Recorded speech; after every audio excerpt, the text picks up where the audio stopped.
Alright mga ka-ornamental, magandang hapon. Nakapag-day off naman po tayo. Tapos kanina nakapag-deliver na rin ako mga ka-ornamental ng mga ginawa kong aquarium ngayong week. So ngayon free naman tayo para gumawa ng video. So far wala naman akong ibang content. Ang gagawin ko lang po ngayon mga ka-ornamental is water change. Pag di naman tayo busy mga ornamental, sinisikap naman natin na at least kahit araw-araw kung kaya, nagpapalit tayo ng tubig, lalo na sa mga fighting fish na mga nasa colony pa. So ngayon ipapakita ko sa inyo kung paano ko mag water change, yung style ko. Hindi naman sinasabing tamang pag water change, kasi sa iba alam ko iba naman yung ginagawa nila. Sa akin, ito yung ginagawa ko. Yun lang ipapakita ko sa inyo mga ornamental. So, yun. Ito na pala mga ornamental yung last na breed ko ng AOC Yellow Base na HMPK na i-vlog ko nung previous kong video. Ganyan na sila kalalaki mga ornamental. Yung iba, inahong ko na mga ornamental, nilagay ko na sa beta tank. Tapos yung iba na-ibenta ko na mga ornamental. Dito na muna tayo mag-uumpisa mag water change. Kasi kung makikita nyo mga ornamental, marami ng dumi. Pinapakain ko kasi sa kanila mga ornamental is PE1 lang. So yun, kailangan na talaga natin mag water change. Tapos mamaya papakita ko yung mga naka-jar na. Ayun.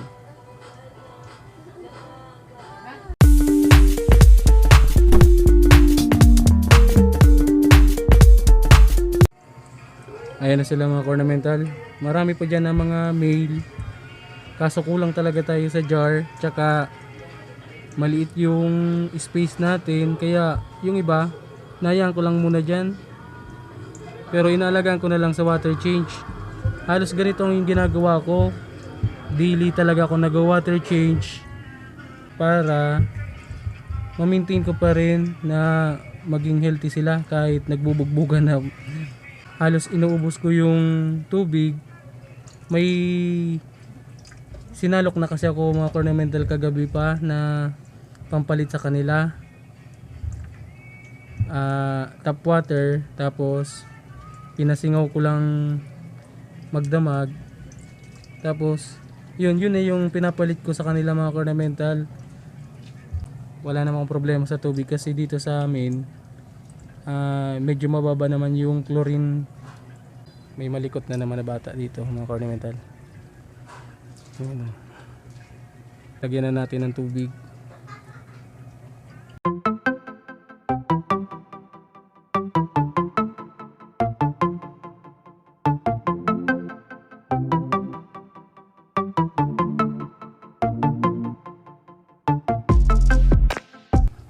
Yun, buhos lang mga ornamental. Tsaka tatlong maliit na timba lang ang ginagamit kong pamalit ng tubig dito mga ornamental, kasi alam nyo na nagtitipid tayo sa tubig.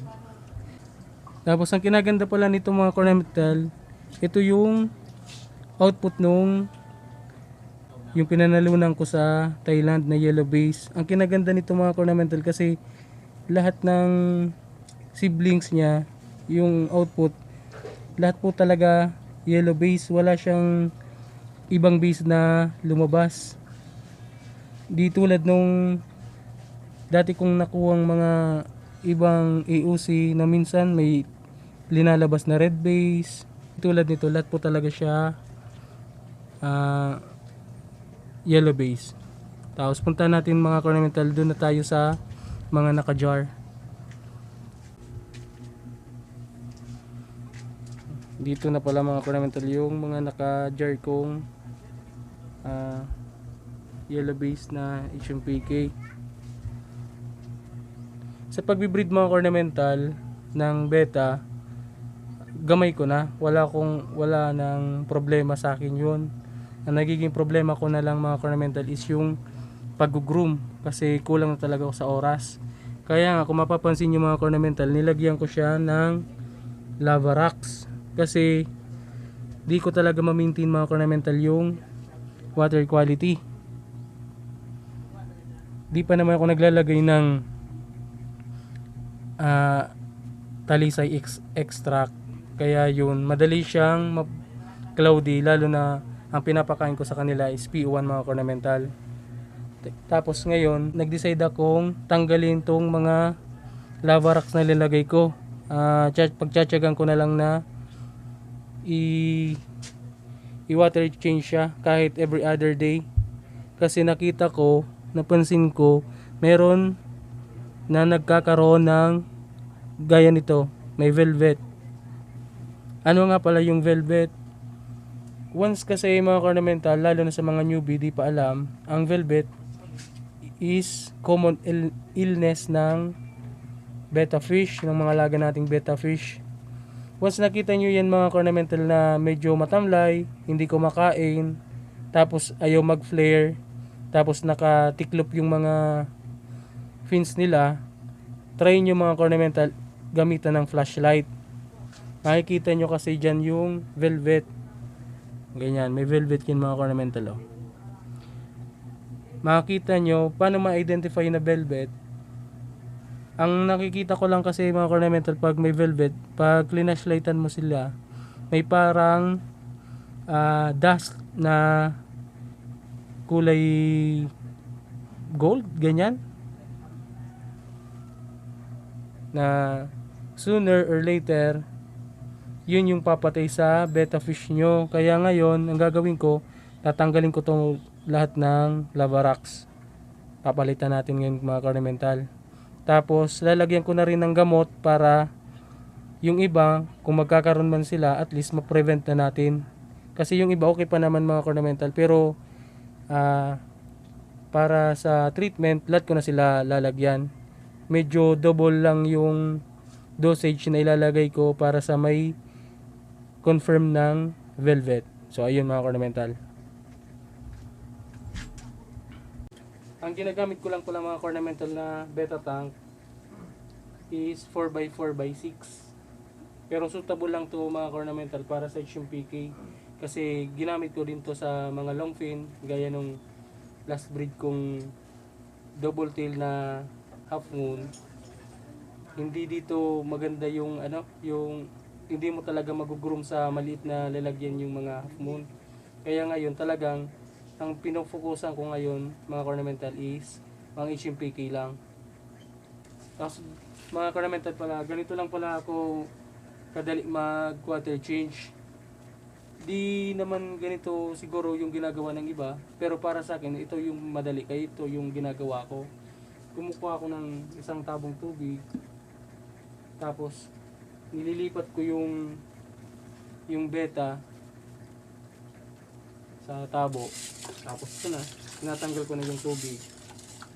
Kaso may mga lava rocks, kaya medyo nakakapatagal pa sa paglilinis natin mga ornamental.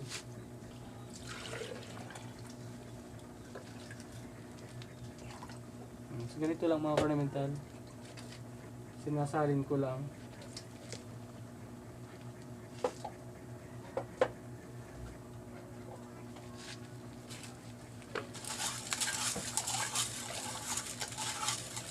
Yung iba wala nang laman mga ornamental kasi naibenta ko na, lalo na yung mga naunang mga magaganda. Tapos yung mga nasa community pala mga ornamental, ang natira na lang doon mga yung iba na female na nakapag-molt pa, yung iba mga bicolor na lang. Kasi yung mga nakapag full molt, yun yung nilagay ko na sa betta tank.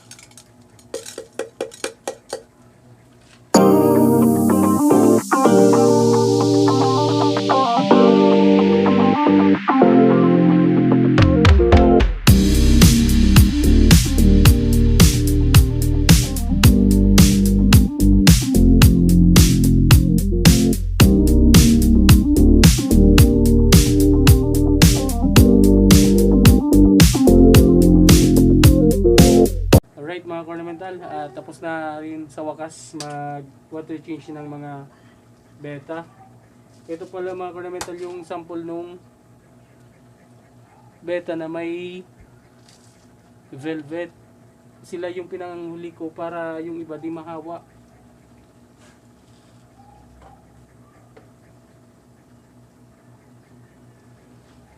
Ganun lang naman kadali mga ornamental, pero talagang nakakapagod.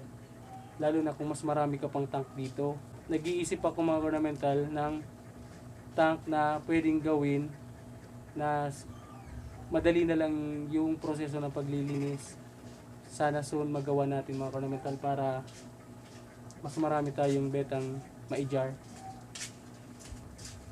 Tapos ngayon mga ornamental, tapos na natin tanggalin yung mga lava rocks. Tapos nakapagpalit na tayo ng tubig. Ngayon ang gagawin natin mga ornamental, mag-apply na tayo ng gamot para yung may sakit matanggalan na ng velvet. Tapos yung possible magkakaroon din, ma-prevent na natin mga ornamental, kasi mas maganda nga talaga yung sinasabi nilang prevention is better than cure. Papakita ko sa inyo mga ornamental kung anong klaseng gamot yung ginagamit ko para sa mga beta natin na may mga velvet.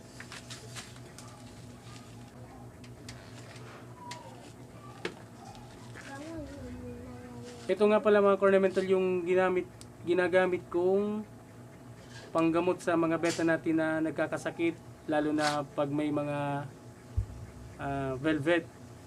General Aid by Ocean Free. May tag pa 160.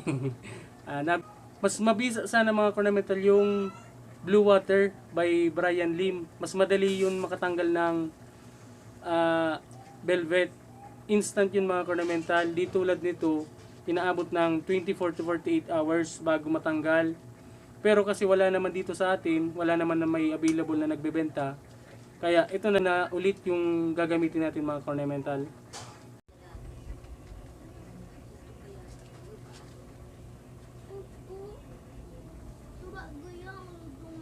Yan mga ornamental yung sample nung mga na-jar nating mga nakapag-mold ng yellow base na HMPK. Meron din dyan mga ornamental na late ko nang nilagay dyan, kaya may putol yung dorsal fin, pero babalik pa naman yan, tutubo.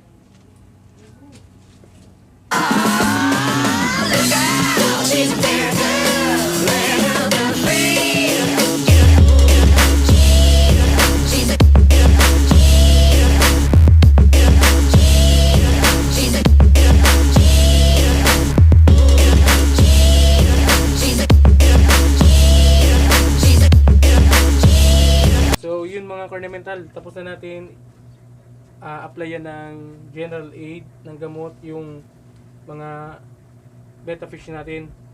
Sana po nakatulong lalo sa mga newbie yung na-share kong information about kung paano gamutin yung mga betta natin na may velvet.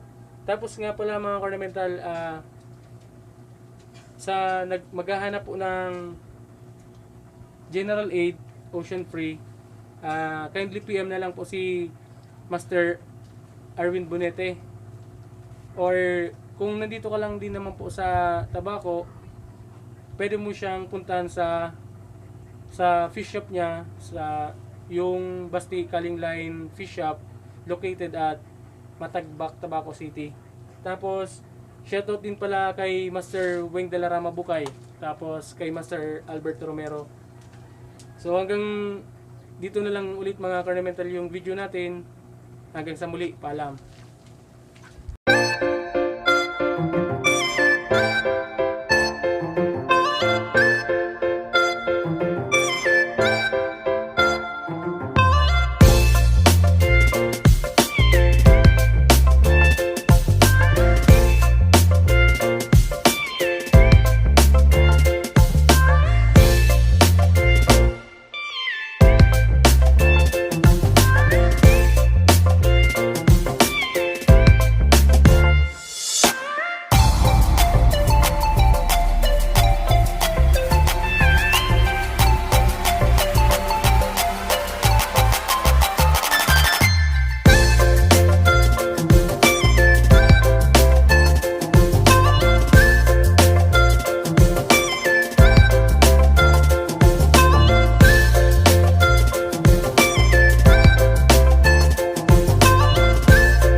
Bye.